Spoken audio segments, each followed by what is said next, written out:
Marami ng kilalang serial killers ang nahuhuli sa iba't ibang bahagi ng mundo, kung saan ay nagagawa nilang pumatay ng 3 at higit pang mga biktima.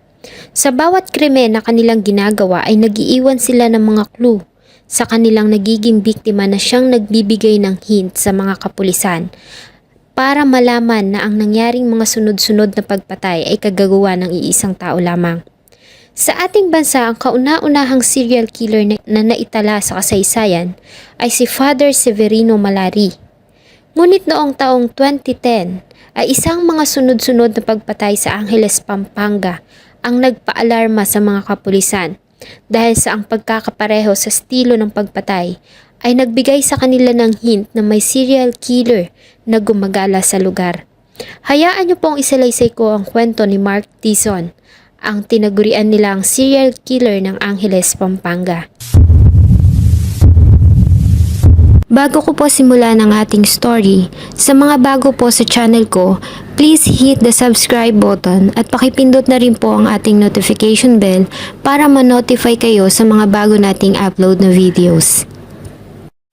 July 12, 2010 ay natagpuang naaagnas na ang katawan ng 60 years old na South African national na si Geoffrey Allan Bennon at ang kanyang kinakasamang 20 years old na si Abigail Helena sa kanilang apartment sa Oasis Hotel ng Villas sa Clarkville Compound sa Barangay Anona City sa Pampanga.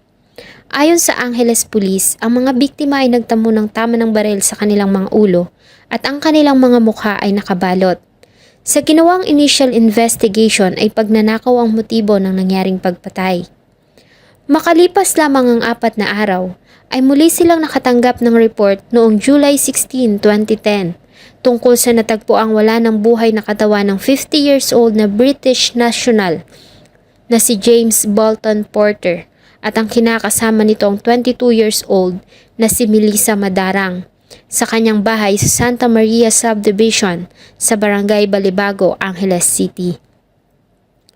Tulad ng mga naunang biktima, ang dalawa ay nagtamo din ng tama ng baril sa kanilang mga ulo at ang kanilang mga mukha ay nakabalot. July 22, 2010, isa pang tawag ang kanilang natanggap dahil sa natagpuang wala ng buhay na katawan ng 70 years old ng retired US Air Force Sergeant Albert Mitchell at ang 53 years old niyang asawa na si Janet. Ganon din ang kanilang katulong na sila Isabel Fajardo, Marisa Prado at ang kaibigan nilang si Alberto Vergara sa kanilang bahay sa Hensonville Court Subdivision sa Barangay Malabañas, Angeles City, Pampanga. Ang 5 biktima ay nagtamo din ng mga tama ng baril sa kanilang ulo at dibdib. Ang kanilang mga mukha ay nakabalot. Agad namang bumuo ang tanggapan ng Angeles City Police ng Special Investigation Task Force para tumutok sa kaso ng mga sunod-sunod na pagpatay.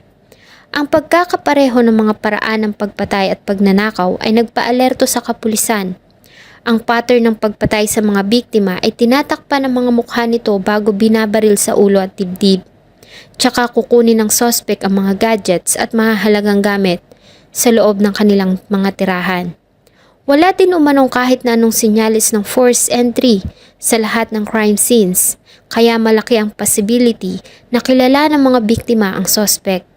Ito ang nagpaalarma sa mga Angeles Police dahil sa posibilidad na ang kanilang tinutugis ay isang serial killer at ang mga target victims nito ay mga foreigners. At kahit na anong oras ay maaari itong umatake muli.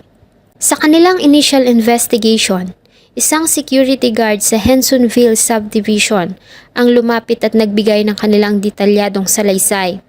Ayon sa kanya, nang araw na mamatay ang mga Mitchells ay siya ang security guard na naka-duty at nakita niya pa ang pagdating at pagpasok ng isang lalaki sa bahay ng mga ito. Bandang 1:00 ng madaling araw ay muli niya itong nakita na lumabas ng bahay, ngunit sa kanyang pagtataka ay may dala-dala na itong isang laundry bag. Kaya naman ay agad niya itong kinausap at pinakiusapan na manatili sa guard post habang nagtungo siya sa bahay ng mga Mitchells. At ganun na lamang ang kanyang pagkabigla dahil sa tumambad sa kanya ang wala ng buhay na katawan ng mga Mitchells at isa dito ay ang kanyang nakababatang kapatid na si Marisa. Kaya naman agad niyang tinungo ang guardhouse ngunit wala na doon ang lalaki. Isa pang pawn shop owner ang lumapit sa kapulisan dala ang laptop, camera at cellular phone na pagmamay-ari ng pamilya Porter. Ayon sa kanya, ay isinanla ang mga ito sa kanila ng isang lalaki noong July 21, 2010 sa halagang 20,000 pesos. Isang araw bago ang nangyaring pagpatay sa mga Michels. Matapos ang kanilang ginawang panayam sa ilang mga witnesses, ay agad silang nagsagawa ng ilang mga composite sketches at nang kanila itong ikumpara sa isa't isa ay napag-alaman nila na ang mga images ay magkakamuka. Kaya naman nagkaroon sila ng conclusion na ang nasabing mga pagpatay ay gawa lamang ng iisang tao. Ang larawan ng lalaki sa sketch ay kanilang pinakita sa mga kamag-anak ng mga biktima sa pagbabakasakali na makikilala nila ang lalaki sa larawan. At hindi naman sila nabigo dahil sa ang pamangkin ng isa sa mga biktima na nakatira sa mga Michels ay positibong kinilala ang sospek. Ayon kay Maris Andranida, ang lalaki sa larawan ay si Mark Dizon.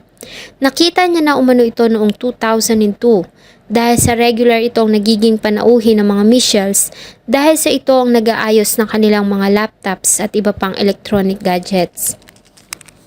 Nang utusan ng mga pulis si Maris na magbigay ng physical na paglalarawan sa suspect, ay pinakita nito sa kanila ang isang pictures ni Mark Dizon na kinuha niya mula sa Facebook account ng suspect.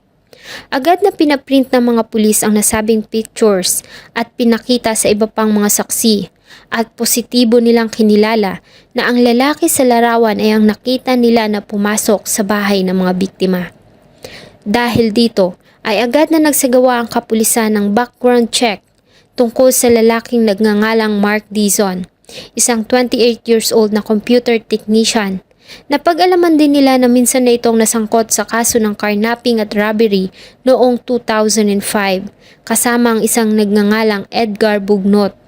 Ang local judge ay nag-issue ng warrant of arrest laban sa dalawa at tanging si Edgar Bugnot lamang ang naaresto samantalang si Mark Dizon ay nagawang makapagtago.